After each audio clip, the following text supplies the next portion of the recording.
Welcome to True Reddit Reads. Today episode is Nuclear Revenge. Story 1. I caught my husband cheating on me with my younger sister. So, I got my revenge.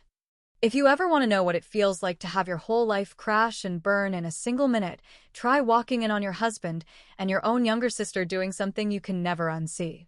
Before we begin, don't forget to like, subscribe, and turn on notifications so you never miss a new story. Hey Reddit, I never thought I'd be the kind of person who posted my whole life on the internet, but here we are. I'm a 27-year-old mom of 3 beautiful kids, and until 2 years ago, I believed I had the perfect little family. My husband, let's call him Derek, 30M, and my younger sister, Sophia, 23F, took care of destroying that belief in the most brutal way possible. Back then, I really thought Derek was my forever. We met young, fell fast, and by 22 I was already a wife and mom. He wasn't perfect, but he was hardworking, charming in that boy next door who smiles too fast kind of way, and everybody loved him. Especially my mother-in-law, who treated him like he hung the moon. I trusted him. I trusted my sister. And I trusted my family. Big mistake. Sophia had always been complicated. She was the pretty one growing up, the free spirit, the one boys chased. She moved in with us temporarily after losing her job, and I didn't think twice about it. Family helps family. At least that's what I believed back then. But the moment she walked in with her crop tops and flirt everywhere personality, things started to shift. My husband would suddenly shave more often. Sophia would giggle at everything he said. They'd be in the kitchen just talking. Little things that I brushed off because I didn't want to seem insecure. Besides, I was busy. I had 3 kids to take care of. Bills. Work. Life. It was a Thursday afternoon. The kids were at school and daycare, and I'd left work early because I wasn't feeling well. I remember thinking maybe Derek would bring me soup or something sweet when he got home. But when I walked inside, the house was weirdly quiet. Too quiet. Then I heard it. Whispers. Muted giggles. Coming from our bedroom. Our bedroom. At first I thought, no way. I'm overthinking. But then I heard a voice. Sophia's voice. My hands were shaking so hard I almost dropped my phone. I pushed the door open, and there they were. Derek and my sister, tangled together like they belonged to each other. The world didn't just stop. It shattered. Sophia jumped up. Derek went pale, like someone had ripped the oxygen out of the room. I couldn't breathe. I couldn't see straight. Every part of me felt heavy and hollow at the same time. What the hell is this? Was all I could choke out. No one answered. Just excuses. Just lies. I left. I didn't scream. I didn't throw anything. I just walked out. Because when the betrayal comes from the 2 people you trusted most, the pain hits differently. It's cold. It's quiet. It's suffocating. I sent Sophia packing the same day. Derek swore it was only one time, and a mistake, and that he was lonely because I was always tired with the kids. Right. A 30-year-old man blaming his cheating on motherhood. But I stayed. Not because I forgave him, but because we had 3 kids, 1 biologically his and 2 born later. At that moment, I still thought they were all his. And I was trying to keep the family together because that's what we're taught to do, right? Fight for the marriage. Try harder. Be better. But after that day, I never looked at Derek the same. Something in me died. Not intentionally. Not out of revenge. It just happened. His name was Caleb. A coworker. A single dad. Kind, protective, funny, the kind of man who actually saw me, not just the tired mom version of me. He'd check on me, help me carry heavy stuff, make me laugh when I thought I forgot how. I didn't cheat immediately. But I emotionally checked out of my marriage long before anything physical ever happened. Eventually things crossed the line. And you know what? I don't regret it. Derek had destroyed our marriage long before I did anything. I just stopped pretending we had something worth saving. Caleb was gentle, respectful. He treated me like a human being again, not a babysitter, not a maid, not background noise. When I got pregnant with my 2nd child, Derek automatically assumed it was his. I didn't correct him.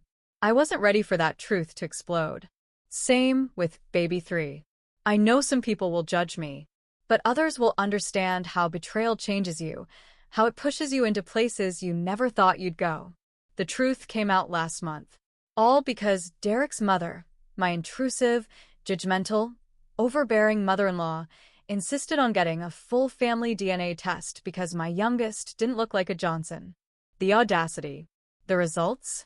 Only my first child belongs to Derek. The other two, Caleb's. Everything exploded. His mother called me every name you can imagine. His family disowned me. Derek cried and yelled and threw accusations like knives. But I had been silent long enough. So, for the first time, I told the whole truth. You slept with MY's sister first. You broke this family. Everything I did afterward was because of you. You could have heard a pin drop. I looked right at Derek and said the words I'd been dying to say for years. I want a divorce. And honestly, I prefer my 2 baby daddies to you 1,000 times over. And I meant every syllable. When I told Derek I wanted a divorce, it was like I'd struck a match and tossed it into a room full of gasoline. Everything exploded at once. I'd spent years swallowing my feelings, quieting my pain, keeping the peace. But that day, all of it came boiling out. And finally, everyone saw what had really been happening.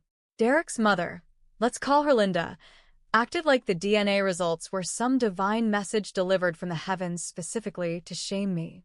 She slammed the papers on the table, yelling loud enough for the neighbors to hear. She said it like the kids weren't standing right there in the living room, confused and scared. That woman has never cared about anything but her pride and her son's ego. Derek was pacing, running his hands through his hair over and over again like he was trying to rip it out. He kept muttering, "They're not mine? Two aren't mine." Meanwhile, I stood there silently. Come. Because honestly, I had cried all my tears years ago. Linda eventually pointed at me like she was ready to call the police. "Explain this, little girl." I swear, the way she said little girl made something inside me snap. I wasn't the scared, quiet wife she used to bully. I wasn't the girl who apologized just to keep peace. No. Not anymore. So I told them everything. Everything I had swallowed. Everything they never wanted to hear. "You want to know why those kids aren't his?" Asked quietly, looking straight at Derek. "Because I found you in our bed with my younger sister first. You destroyed this marriage. Not me." Silence. Then shock. Then denial. Derek's jaw dropped like I'd just slapped him. Linda gasped so loudly, it was almost comical. Sophia, who I had not seen since the day I kicked her out, actually had the nerve to walk in at that exact moment because Linda had called her over to support her grandson. Yes. Grandson, not sons. Because apparently the other 2 didn't count now. And because God has a twisted sense of humor, Sophia walked right into the aftermath of my confession. Her face drained of all color. Derek's voice broke first. You told her? You told my mom?" I laughed. For the first time in years, I genuinely laughed. Because the truth was finally out, and it felt freeing. I looked at Sophia with all the coldness I had buried for years. "You 2 deserve each other." She tried to speak, but Linda snapped at her too, screaming, "You slept with my son's wife? You did that." Oh, now she cared. Now it was suddenly disgusting. Funny how shame works when it's your own child in the wrong. After the initial shock, the blame flew right back to me like always. Linda said, "You should have forgiven him, not gone off to get pregnant by 2 different men." Derek yelled, "You should have talked to me instead of cheating." And Sophia rolled her eyes and muttered, "You always play the victim." Let me tell you right now, the self-control it took not to grab her by her cheap wig was supernatural.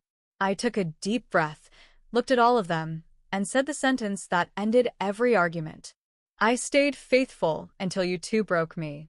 Everything after that, that's on you." Derek's face changed. He wasn't angry anymore, he was scared.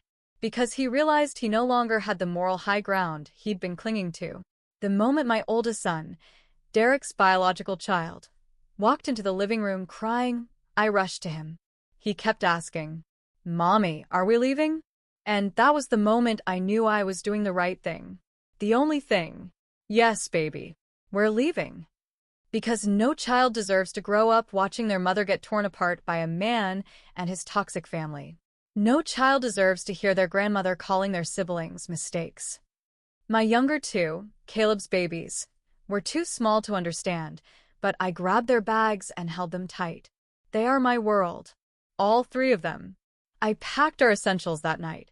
I didn't argue. I didn't fight. I didn't explain myself again. Derek kept following me around the house, saying things like, "We can fix this. I made a mistake. Don't take the kids. We can start over." Meanwhile, his mother stood behind him crying fake tears, whispering for him to fight for his family. It was pathetic. Where was this energy when he was sleeping with my sister? I zipped up the last suitcase and looked him dead in the eyes. "You broke our family years ago. I'm just finally walking away." Then came the line that made his soul leave his body. "And honestly, Caleb is more of a father to these kids than you ever were." Derek had the nerve to look offended. "You've been seeing him? Him? The mechanic." Oh, so now classism enters the chat. "Yes," I said proudly.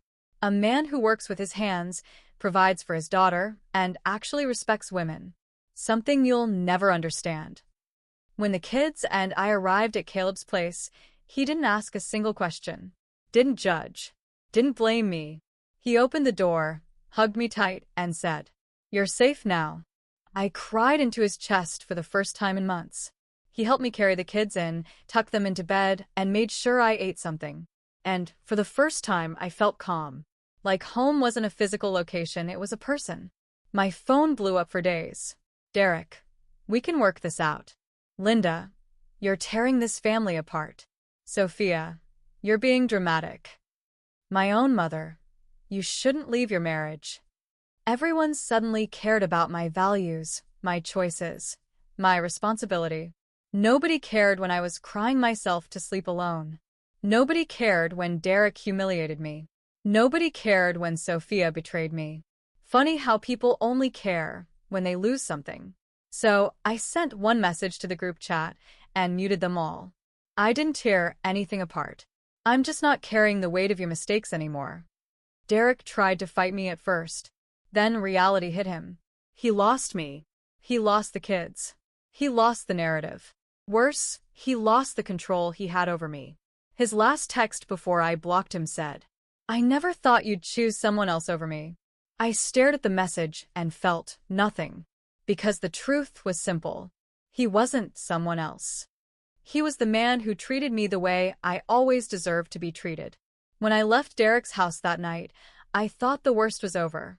I thought the DNA results, the screaming match, the confrontation with my sister, all of that was the peak of the chaos. But no. The real storm came after. And the way I handled it? That was my final revenge. I live in a smallish American town where gossip spreads faster than wildfire. Within days, everybody knew. Derek's wife had 2 kids with another man. Sophia slept with her brother-in-law. The Johnson family is falling apart. People I hadn't spoken to in years were suddenly calling with their opinions. Friends from high school messaged me. Women I barely knew whispered in grocery aisles. At first, I was embarrassed, humiliated. Then I remembered. I didn't owe anyone the truth. But I also didn't need to hide from it. So every time someone asked, I told them plainly. Derek cheated with my sister first. That's why the marriage ended. And let me tell you, people's faces changed real quick. The judgment disappeared. The gossip died. And my reputation snapped right back. Sophia couldn't show her face in town without hearing whispers. Derek couldn't go to work without people asking if the rumor was true. And I never even had to say anything mean. Truth is the best revenge. Derek tried to play tough, at first. He wanted full custody of our oldest son, his only biological child. He also demanded joint custody of the other 2 because he raised them. The irony. He claimed I was unstable, vindictive, and unfaithful. His mother even tried to testify that I was unfit. But guess what? When the judge questioned Derek about sleeping with my sister, his entire case fell apart. The judge literally said, "Sir, if you destroyed your marriage through infidelity, you cannot now claim moral high ground." I almost clapped. Caleb testified too, calm, respectful, steady. The judge loved him. He talked about how much he cared for the kids, how he was willing to support them emotionally and financially, and how he respected my need for safety and stability. Derek, meanwhile, looked like a man who had lost control for the first time in his life. I got primary custody of all 3 kids. Derek got every other weekend with our oldest. He had no legal rights to Caleb's kids, and he was ordered to pay child support for the child that is his. When we walked out of that courtroom, Derek cornered me in the hallway. "You ruined my life," he growled. I didn't raise my voice. I didn't react. I didn't let him see even a flicker of fear. I simply said, "No. You ruined your own life. I just stopped covering for you." His mother stared at me like she wanted to spit fire, but she didn't say a word. It was the quietest I had ever seen her. Sophia tried to reach out weeks later. She texted, "Can we talk? We're still sisters." No. We were strangers who shared DNA. I didn't block her. I didn't fight her. I didn't argue. I simply sent one message. "You slept with my husband. We will never be family again." And I never responded to her again. She lost her relationship with me. She lost respect in our town. She lost her place in my children's lives. Not because I punished her, but because she punished herself. Now, let me tell you something I never expected. Peace feels strange when you've lived in chaos too long. Caleb and I didn't jump into anything crazy fast. We didn't rush. We didn't make promises we weren't ready for. But he showed up for us. Every day. Every moment. He helped with homework. He made dinner when I was tired. He took the kids to the park. He talked to them, laughed with them, cared for them. He once told my oldest, "You don't have to call me Dad. You already have one. But I'm here for you, okay?" And my oldest hugged him. That moment healed something in me. One night, when the kids were asleep, Caleb and I sat on the porch.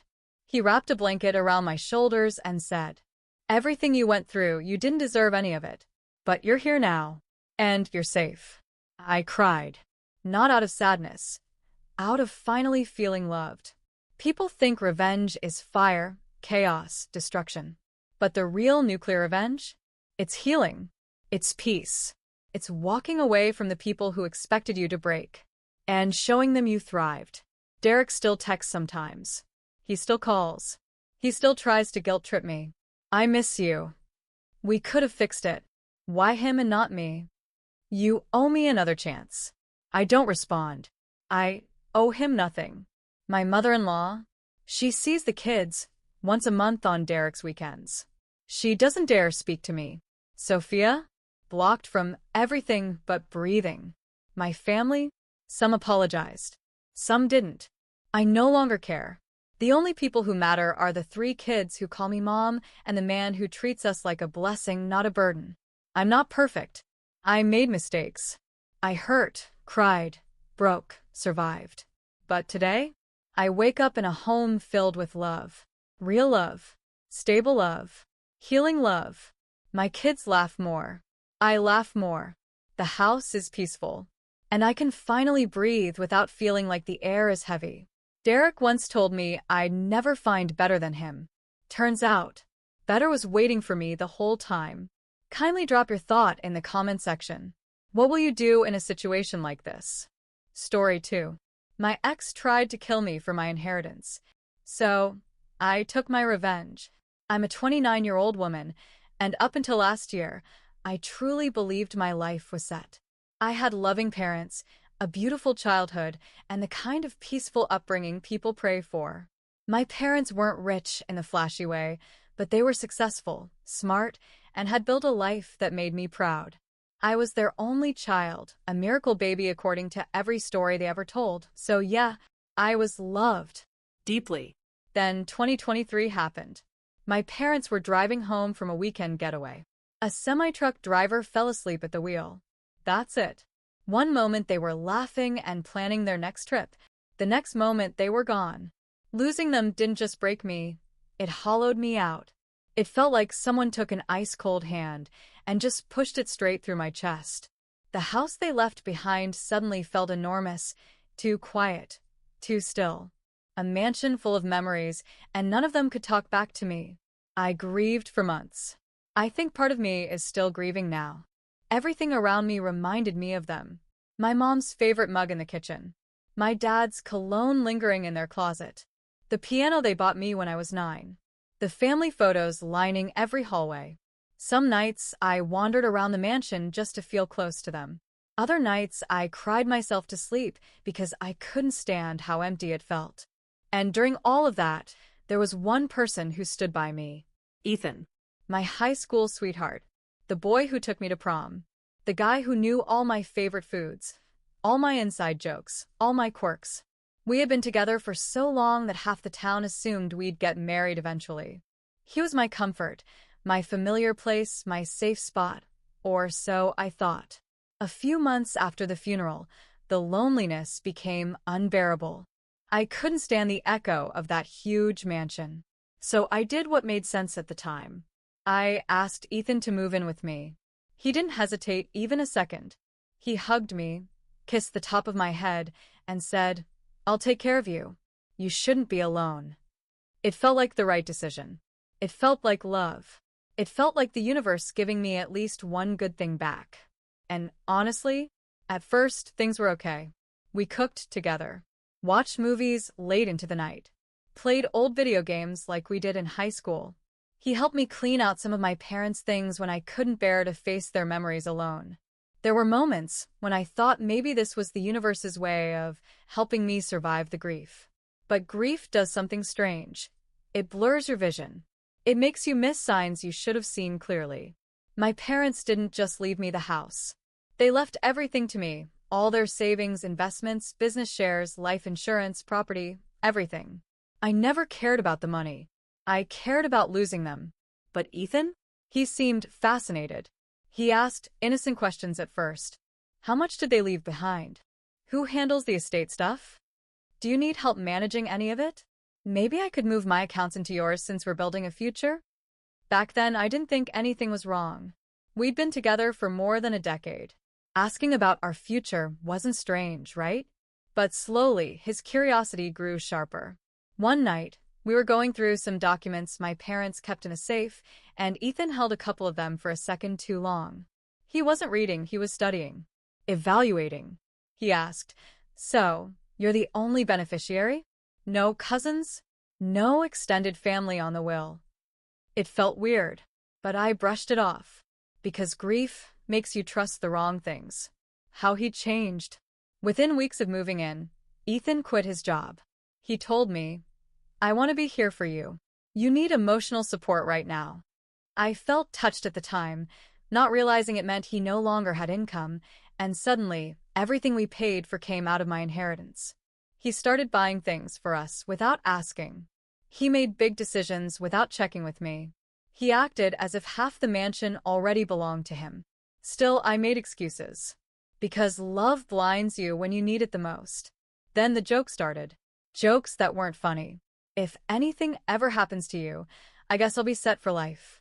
Your parents really did leave you a fortune. I hit the jackpot dating you. Man, you're worth more than some CEOs." He'd laugh afterward, kiss my cheek, act like it was harmless. But every time he said something like that, chills ran down my spine. Looking back now, those weren't jokes. Those were warnings. The saddest part of all of this? I genuinely believed Ethan loved me. I believed he cared about my mental health. I believed he wanted to protect me. I believed he was grieving with me. Because that's what he pretended. Love built over years feels familiar. So familiar that you mistake comfort for safety. You mistake history for loyalty. You mistake time for trust. I didn't know it then, but Ethan wasn't moving closer to me out of love. He was calculating. Studying. Preparing. I had inherited a mansion, a fortune, and everything my parents had spent their lives building. And somewhere along the way, Ethan decided it should belong to him. But that would only happen if I wasn't around anymore. That part, the darkest part, was still ahead of me. And I had no idea the person I trusted most was already planning the moment my life would almost end. I didn't sleep the night before the trip. Maybe it was nerves. Maybe it was excitement. Or maybe, deep down, some part of me already knew something was wrong. Jason kept pacing around the bedroom while I packed. He pretended he was excited, but the energy around him didn't feel like anticipation. It felt like calculation. Every time I turned around, he was staring at me with this strange intensity. Not loving, not excited, just fixed. Still, I ignored it. This was supposed to be healing. This was supposed to be the moment I reclaimed my life. By sunrise, we were driving toward the mountains. Music low, the smell of pine getting stronger as the road narrowed and twisted along the cliffs. The sky was a clear stretch of blue, the kind of perfect day people post online with captions like, "I'm alive for moments like this." I remember thinking, maybe this is the turning point. Maybe everything's finally getting better. God, I had no idea. The little skydiving center looked like something out of a travel vlog, red hangar, the sound of wind whipping across the field, parachutes drying on the grass. There were instructors laughing, tourists taking selfies, and the kind of wild energy that made you feel like life was big and bright. Jason held my hand way tighter than usual as we walked toward check-in. At the time, I thought he was just nervous. Now? I know better. We suited up, and one of the instructors explained the safety steps. He walked us through the harness checks, the parachute release, the emergency protocols, all the standard stuff. Jason kept interrupting with questions about faulty gear and accidents. He made it sound like paranoia, but his eyes, they were hungry for details. A part of me even nudged his shoulder and joked, "Relax. You're not going to fall to your death today." He smiled back at me, and it wasn't a smile of love. It was a smile of someone thinking, not me. You. The higher we climbed, the more the world shrank beneath us, the roads turning into threads, the trees blurring into textured green, the cliffs cutting sharp edges into the sky. Everyone in the plane was buzzing with adrenaline, except Jason. He sat stiffly beside me, helmet in his lap, staring straight ahead. Every now and then, he'd steal a glance at me, not the fond kind, the kind that evaluates, measures, Calculates. My stomach twisted, but I didn't know why. "Hey," I whispered, nudging him. "You good?" He nodded. Yeah. "Just thinking." "About what?" He paused. A long, unsettling pause. "About the future." At the time, I thought he meant our future together. But now I realize he meant his future, without me in it. The instructor announced our drop zone. People cheered. My heart thumped with a mix of fear and excitement. Jason leaned close to my ear and whispered, "I love you, you know." It should have comforted me. But it didn't. It felt like a goodbye he knew I wouldn't understand yet. The edge of the world. When it was our turn, we shuffled toward the open plane door. The wind was roaring, loud enough to drown out every thought. The sky was blinding. The horizon looked infinite. My hands were shaking, but I reminded myself, this is for Mom and Dad. This is for healing. This is for living again. I stepped to the edge, and Jason stepped behind me. The instructor tapped my shoulder, signaling the countdown. 3, 2, 1. I felt Jason's hand slide onto my back. Not supportively. Not lovingly. Firm. Intentional. And before I could turn around, before I could understand, I felt that hard shove. Not a slip. Not an accident. A push. A deliberate, cold push. I gasped as my body pitched forward into the sky, the wind swallowing my scream, the world spinning in a blur of blue and white, the cliffs rushing upward like jagged hands. I didn't see Jason jump after me. Because he didn't. He stayed in the plane, watching. I won't describe the fall in detail. It doesn't help anyone, and honestly, it doesn't deserve to live rent-free in my head anymore. All I'll say is this. I remember the shock, the roar of the wind, the instinctive panic, the scramble for the parachute release, the realization that it wasn't responding the way it should. And the moment, the awful, quiet moment when I knew. I won't describe the fall in detail. It doesn't help anyone, and honestly, it doesn't deserve to live rent-free in my head anymore. All I'll say is this. I remember the shock, the roar of the wind, the instinctive panic, the scramble for the parachute release, the realization that it wasn't responding the way it should, and the moment, the awful, quiet moment when I knew, not gently, but enough. Enough to not die, enough to crawl, enough to breathe, enough to survive. Jason's plan wasn't perfect. He miscalculated one thing. I wasn't ready to die. I hit the mountainside hard. Hard enough to knock the world sideways. Hard enough that every inch of my body felt like fire. But I'll spare you the painful specifics. All you need to know is, I survived. barely.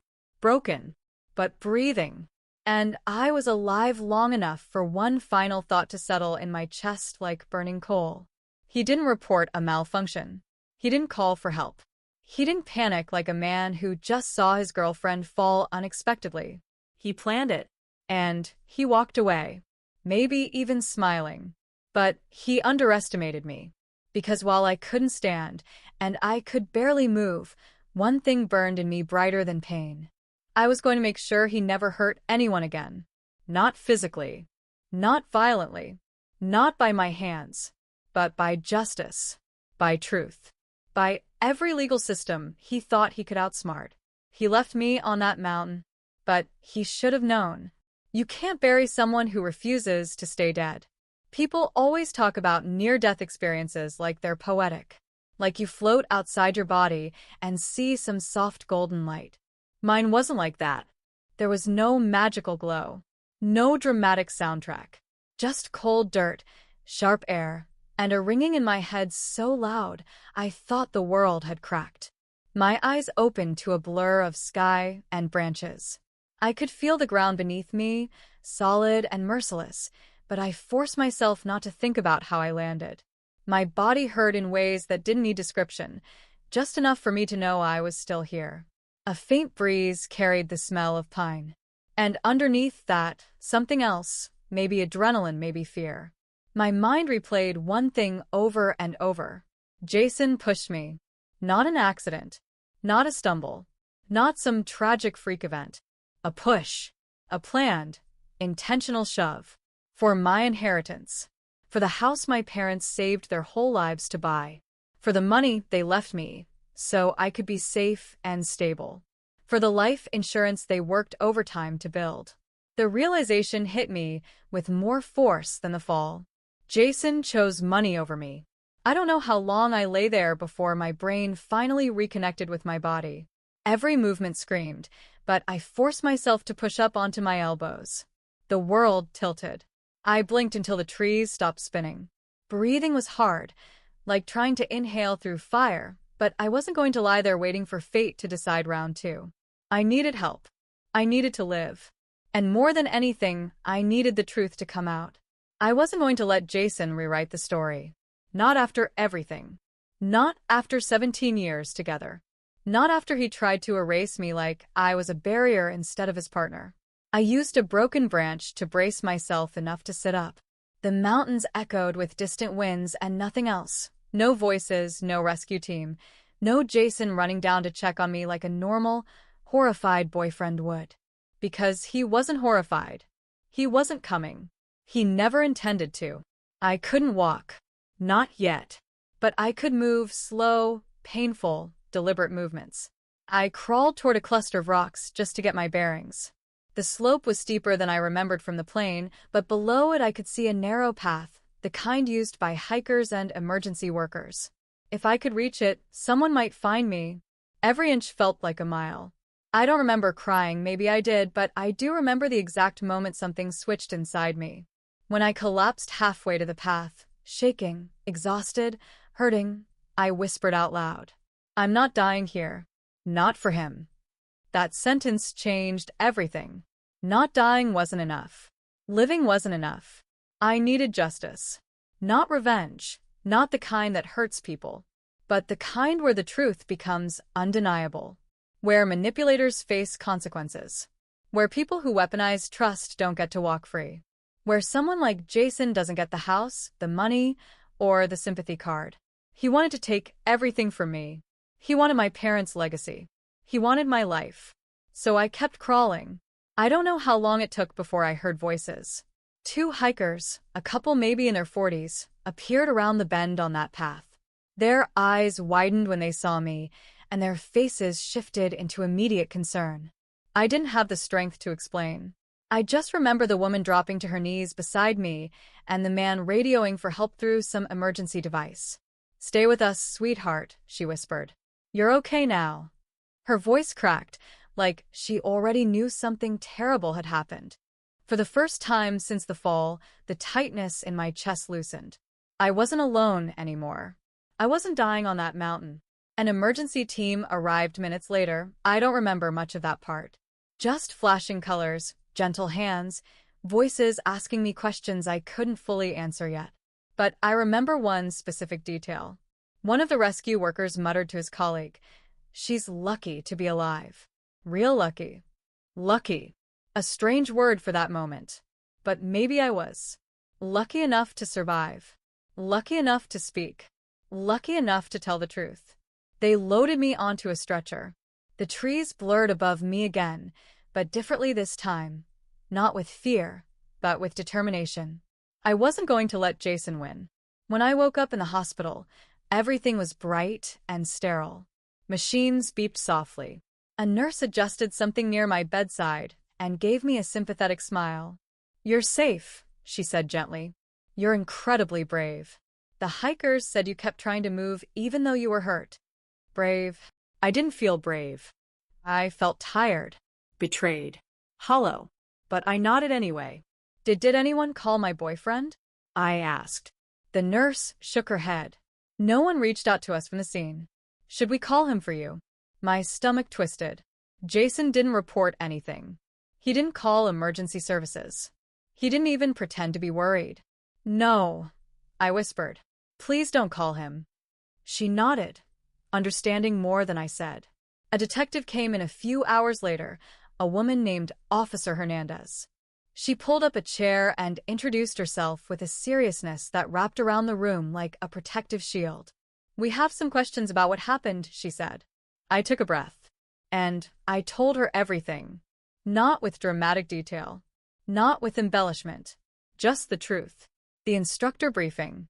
The weird behavior. The push. The parachute failing. Jason not jumping after me. Him not calling for help. Her face changed, not shocked but focused. "Miss Carter," she said carefully, "what you're describing is extremely serious. This isn't an accident. This is attempted murder." The words hung in the air like frozen steel. I didn't cry. I didn't shake. I just nodded. Because I already knew. When she left the room, I stared at the ceiling for a long time. Jason thought he ended me. He thought he'd inherit everything.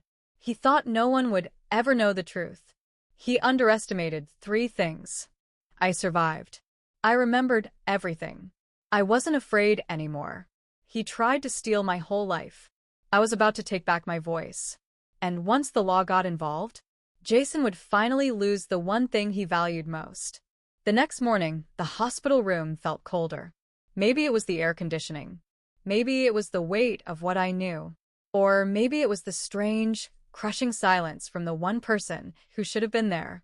Jason hadn't called. Not once. Not to the hospital. Not to the police. Not to any emergency hotline. He had pushed me off a cliff and went home like he had just finished a grocery run. Officer Hernandez visited again, notebook in hand, eyes sharp. She had the kind of calm you only see in people who've handled dozens of dark situations but haven't let them turn cold. "We contacted the skydiving center," she said. "They confirmed your boyfriend didn't report any malfunction or unexpected fall." I exhaled slowly. "Of course he didn't," she continued. "He actually left the premises shortly after your jump time. Staff assumed you two weren't going through with it." "He left," I whispered. "He didn't even look over the edge." Her expression softened, but only for a second. Duty pulled her back into professionalism. "We'll need to bring him in for questioning." We've already sent officers to your residence. My residence. My parents' house. The mansion Jason has fantasized about owning since junior year of high school. I stared down at the blankets covering my legs. It still felt surreal. 17 years with someone. High school dances. College dorm trips. Every birthday. Every holiday. Every memory braided with his name. And now the same hands that held mine during prom had shoved me out of a plane. I swallowed hard. What happens next? We file for an arrest warrant, she said. Based on your statement and the skydiving center's report, we have probable cause. But we'll keep you updated. She stood, then paused at the door. You survived something most people wouldn't. That matters. And we take this seriously. I nodded, grateful for the steadiness in her voice. When she left, the room felt too quiet again. For the next several hours, the only sound in the room was the steady beep of the monitor beside me. The nurses checked in often, offering water, adjusting the bed, smiling gently in that comforting way people do when they know you've been through hell. But Jason? Nothing. Not a single text. Not an email. Not a panicked voicemail. Not even a fake "Are you okay?" to cover his tracks.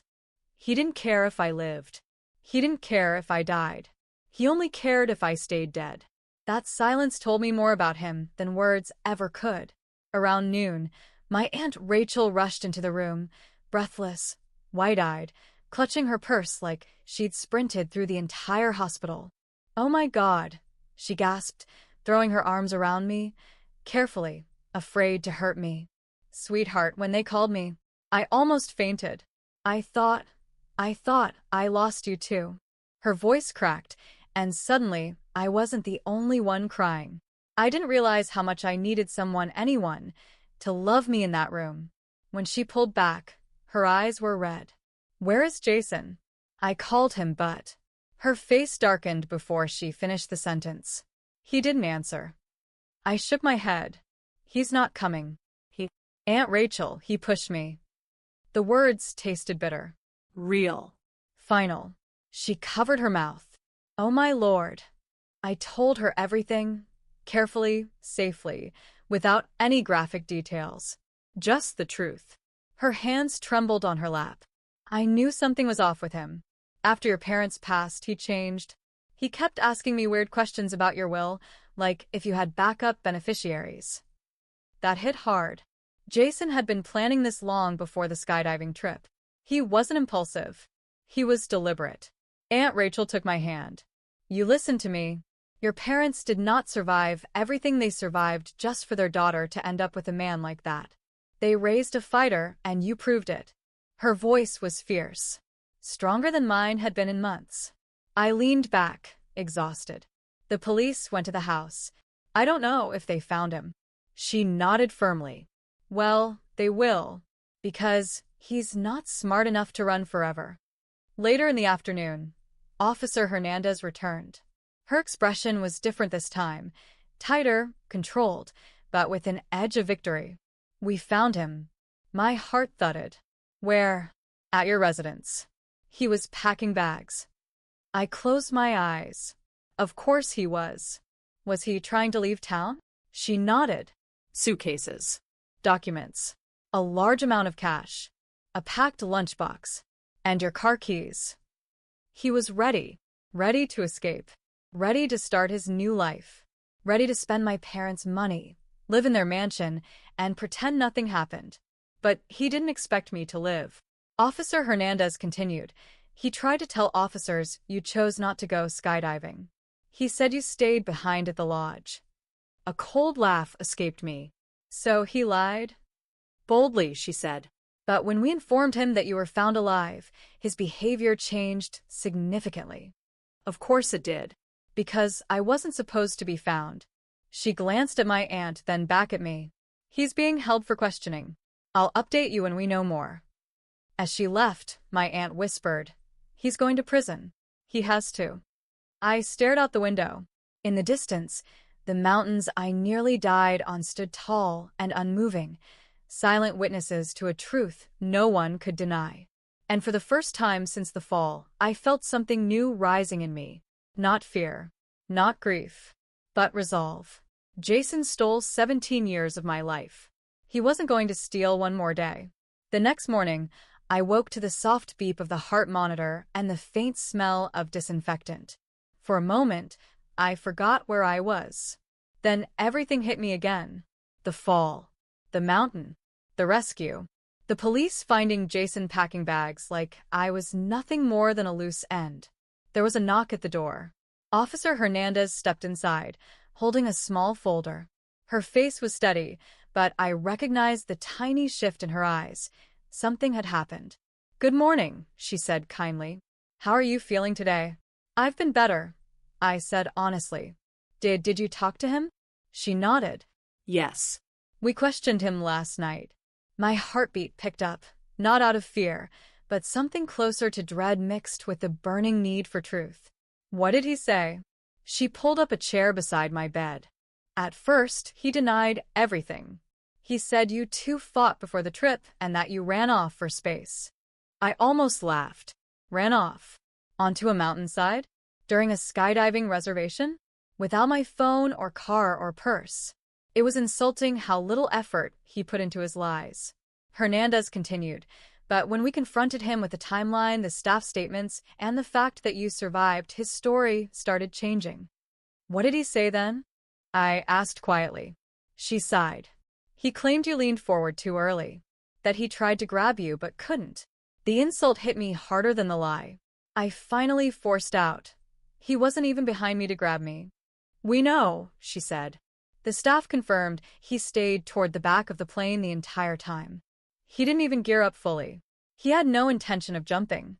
I closed my eyes, because hearing it spoken out loud, confirmed by authorities, documented, made the betrayal heavier and more real than ever. "He's sticking to a story that it was an accident," she said. "But the evidence suggests otherwise." "Suggests?" I whispered. "He tried to kill me." Her expression softened. "We're gathering everything. This is a process. But you're alive to give statements, and that changes everything." I nodded. "What happens next?" "We'll be submitting the case to the district attorney. Given the circumstances, an arrest warrant is expected to be upgraded to attempted homicide." My breath caught. Attempted homicide. Hearing it phrased legally, without emotion, without doubt, made something inside me shift permanently. Jason wasn't just a manipulative boyfriend. He wasn't just greedy. He wasn't just troubled or stressed or confused. He was dangerous. Around noon, they moved me to an observation wheelchair and escorted me to a private office for further questioning. Aunt Rachel walked beside me, squeezing my hand. As we passed through the hallway, I caught a glimpse into a small room with a glass panel.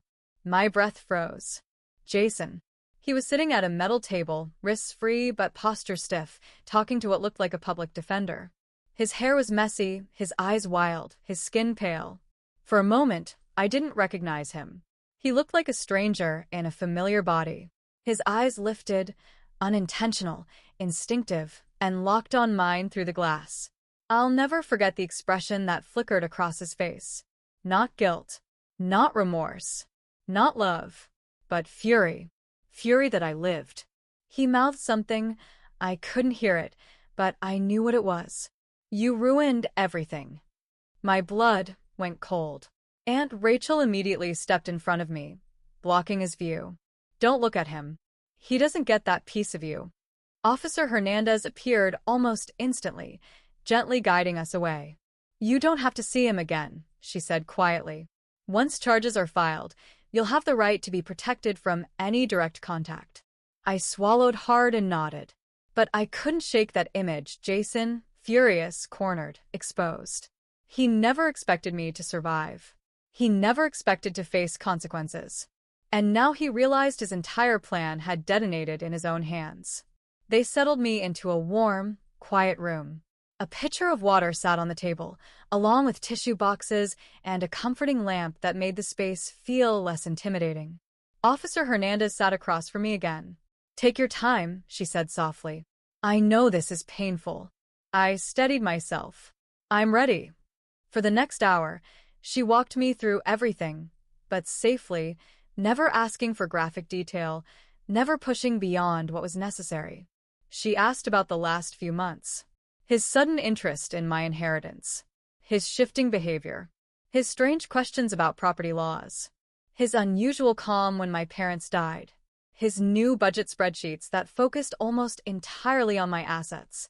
His insistence on skydiving even though he had always been terrified of heights.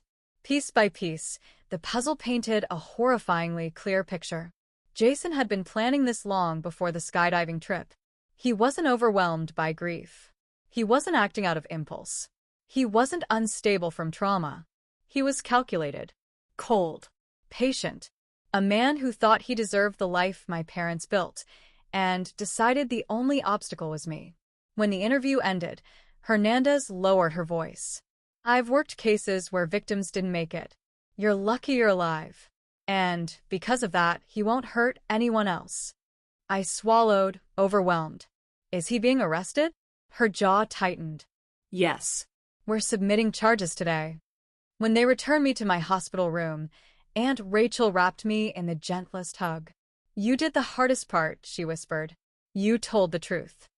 I didn't feel powerful. I didn't feel brave. I felt tired. But underneath that exhaustion was something else, a slow-burning flame that had been lit in the coldest part of me. I wasn't just surviving. I was reclaiming everything Jason tried to steal. My life. My home. My future. My parents' legacy. My voice. He pushed me off a cliff. But I wasn't falling anymore. I was rising. When the sheriff's voice cut through the hospital room, Andrew froze like he'd seen a ghost. Maybe he had, because in his mind, I was supposed to be dead. He turned slowly, and when his eyes finally met mine, he didn't say a single word. Not "How are you alive?" Not "I'm sorry." Not even a fake excuse. Just sheer, unmistakable fear. The sheriff cleared his throat. Mr. Bolton, I need to ask you a few questions regarding the incident on Crow Ridge. Andrew tried to play it cool. Sure, officer. I already told the park rangers. My girlfriend jumped early. I thought something went wrong with her chute. I didn't say a word yet. I simply lifted my phone and pressed play. The audio recording filled the room. Just go. You'll be fine. There's no way back up, Andrew. Pull me up. It's already done. I'll tell them you tripped. His voice. His betrayal. His plan. Andrew lunged toward me. Not violently, just desperate. Like he could somehow stop the avalanche he had started. But the sheriff stepped between us. That's enough, the sheriff said firmly. Mr. Bolton, you're being detained for further questioning. Andrew's voice cracked. You don't understand. Her parents left her everything. She wasn't going to share anything with me. My jaw dropped. That was his excuse? That was his logic? He kept digging. I gave you years. I stayed with you when no one else would. You deserved nothing, I snapped. You tried to take my life because you didn't want to work for your own. For the first time, I said it out loud. And it felt like reclaiming oxygen after drowning. As they escorted him away, Andrew turned back, eyes wild. You should have stayed dead. The sheriff tightened his grip on him. I didn't flinch. I didn't break. I just stared at him, calm and steady, because his words no longer had the power to bury me. I had already climbed out of the grave he dug. The police questioned me for hours afterward. I told them everything. How Andrew insisted we go skydiving even though he knew I hated heights, how he chose the location, how he brushed off safety instructions, how he refused to call for help when I fell. The sheriff nodded, taking notes. This wasn't an accident, he said quietly. This was planned. A shiver crawled up my spine. Planned. A word I didn't want to believe, but one I needed to hear. The sheriff continued. The fact that you survived changes everything. And the recording? That's enough for a district attorney to build a strong case. I had fought to stay alive. Now I was going to fight to get justice. But surviving physically was the easy part. The nights were the hardest. I'd wake up sweating, hearing his voice in my head. I'll tell them you tripped. I'd wake up reaching for breath, reliving the fall. Therapists tell you trauma comes in waves. They forget to mention that some waves feel like tsunamis. But every time I panicked, I reminded myself, I survived what was meant to end me. And I survived alone. That became my strength, not my shame. The day Andrew's court date was set, I stood in front of my parents' portraits. My dad in his navy blues. My mom with her favorite garden hat. I know you didn't raise me to be vengeful, I whispered. But I know you raised me to fight for myself. I touched the glass. This isn't revenge. This is justice. But deep down, I knew it was both. The courthouse smelled like old paper, cold metal, and fear, mostly Andrew's. When they brought him in, he looked nothing like the boy I grew up with. No charm. No warm smile. Just a man terrified of losing the life he tried to steal. His eyes flicked toward me. I didn't look away. My lawyer leaned over. Remember, you're not here to fight him. You're here to tell the truth. And the truth is on our side.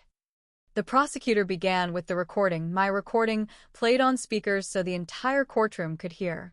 There's no way back up, Andrew. Pull me up. It's already done. The room went completely silent. Then the prosecutor asked the judge to replay the last part. I'll tell them you tripped. Hearing it again didn't hurt like before. It empowered me. Every time that line echoed, I felt a piece of myself stitching back together. Andrew's lawyer stood, pushing his glasses up. Your Honor, this audio doesn't prove intent. It could be taken out of context. My client panicked. He thought she was stable. This wasn't a crime. It was a tragic miscommunication. Miscommunication. That word almost made me laugh. Andrew kept his head down, pretending to be ashamed. But I watched his leg bounce nonstop. He wasn't ashamed. He was scared. The judge nodded slowly. Let's hear from the victim. My stomach twisted. I had practiced my statement 1,000 times. Now I had to actually say it. I stood up, walked to the front, and faced the courtroom. My name is Mia, I began, voice steady. I'm 29. Last year, I lost both my parents in a car crash. They left me their home and their legacy. I trusted the person I loved to help me get through that loss. I inhaled deeply. But instead, he saw it as an opportunity. Andrew finally looked up at me. He pushed me during a skydiving trip he planned. He watched me fall. He didn't call for help. He left me there. His lawyer quickly objected. There's no proof he pushed. I continued. When he spoke those words, it's already done. He didn't sound panicked. He sounded satisfied. Andrew swallowed hard. And I survived. Not because he helped, but because strangers found me. Strangers cared more about my life than the man I shared a home with. My throat tightened, but I kept going. I'm not here because I hate him. I'm here because someone who can do what he did shouldn't get another chance to do it again. To anyone. I stepped back. The courtroom was silent again. The prosecutor pulled up a list of Andrew's Google searches from the week before the trip. How long for someone to be found on mountain? Skydiving accidents statistics. Inheritance laws unmarried couples. What happens if partner dies without will? Each search felt like a new crack in the mask he wore. His lawyer rubbed his temples. The judge's expression darkened. Andrew wouldn't look at anyone now. When court recessed for the day, Andrew finally snapped. As officers guided him out, he shouted across the room. You were supposed to love me. You weren't supposed to leave me with nothing. Everyone turned toward him. I didn't flinch. Andrew, I said quietly, you left me with nothing long before that day. He stopped struggling, stopped yelling, stopped everything, because he knew I was right. The trial wasn't over yet, but the truth was out. And now there was no mountain, no lie, no manipulation left for him to hide behind. He had buried himself. The next morning, the courthouse steps were crawling with reporters. Microphones. Cameras. People shouting questions I didn't dare answer. I kept my head down, walked straight inside, and reminded myself, you survived the worst day of your life. You can survive a courtroom. Inside, the tension was different today. Tighter. Heavier. Everyone knew the prosecution was bringing out the big witnesses. I took my seat, hands folded in my lap. The first person called to the stand was a mountain rescue expert. A tall man in his 50s, calm voice, serious face. The prosecutor asked, "Is it possible for someone to accidentally leave another person behind in that area of the mountain?" He shook his head immediately. No. The trail is narrow. The terrain is unstable. If someone is in trouble, you know it. You hear it. You feel it. There is no scenario where you don't realize your partner is missing. He paused, then said something that made Andrew stiffen in his seat. "And you don't just leave." No responsible person would walk away. The jury watched Andrew like they were seeing him clearly for the first time. Next, the prosecution called someone I didn't expect. Tyler, Andrew's best friend since middle school. He looked nervous, eyes darting between Andrew and the prosecutor. "Mr. Reynolds," the prosecutor began, "you told detectives that Andrew mentioned Mia's inheritance." Tyler swallowed hard. "Yes, he did." "Can you repeat what he said?" Tyler hesitated. Andrew shook his head slowly, like he was silently warning him. Tyler lifted his chin and finally said, he told me he felt trapped. That Mia was lucky to have inherited so much. And that if she were gone, everything would be simpler." The courtroom shifted. Gasps. Whispers. My chest tightened, but not from fear, relief. Someone had finally said the words out loud. Tyler continued, voice steadier now. "I didn't think he meant it. But when I heard what happened, I knew he did." Andrew shot out of his seat. "You liar. You're just jealous." The judge slammed her gavel. A few months later, I took a new job, remote work in nonprofit administration, helping families affected by accidents and sudden loss. It felt right. Like everything I'd survived was finally being used for something good. My therapist said healing isn't a straight line, and she was right. Some mornings I woke up shaky. Some nights, the sound of wind reminded me of the mountain. Sometimes a stranger's voice that sounded like Andrew's made my heart skip. But every time, I reminded myself, you're safe now. You're free now. You survived. And little by little, the fear loosened its grip. One day after a support group meeting, a woman named Harper approached me. She had a friendly smile, curly hair, and eyes that had clearly seen their share of pain. "I just want to say," she told me, "your story helped me feel less alone today." We talked for an hour in the parking lot. About grief. About betrayal. About starting over. She didn't treat me like a victim. She treated me like someone strong. It felt good to laugh with someone again. To feel normal. Over time, that friendship became one of the healthiest connections I had ever had. No expectations. No manipulation. Just two people healing together. One evening, I stood in the backyard watching the sunset. The sky was pink, orange, soft purple, colors that made the world look a little softer. I whispered, "Mom, Dad, I hope I'm making you proud." A breeze rolled across the grass. And in that moment, I didn't feel alone. I felt supported. Carried. Loved. The house wasn't empty anymore. It was full of memories and strength, and the promise of the life they wanted me to have. A life I was finally ready to live. Months later, I opened my laptop and began typing. Not as a victim. Not as someone broken. But as someone who survived something meant to destroy her. I share my story on Reddit under r/TrueOffMyChest, hoping maybe one person out there would read it and feel seen.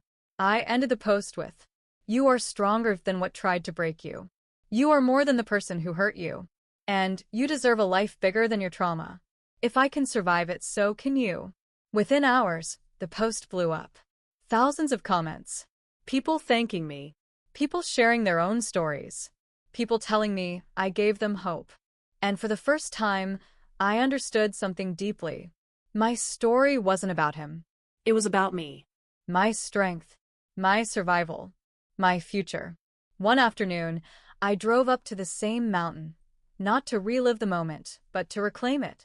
I stood at the edge, safely, far back, breathing in the crisp air.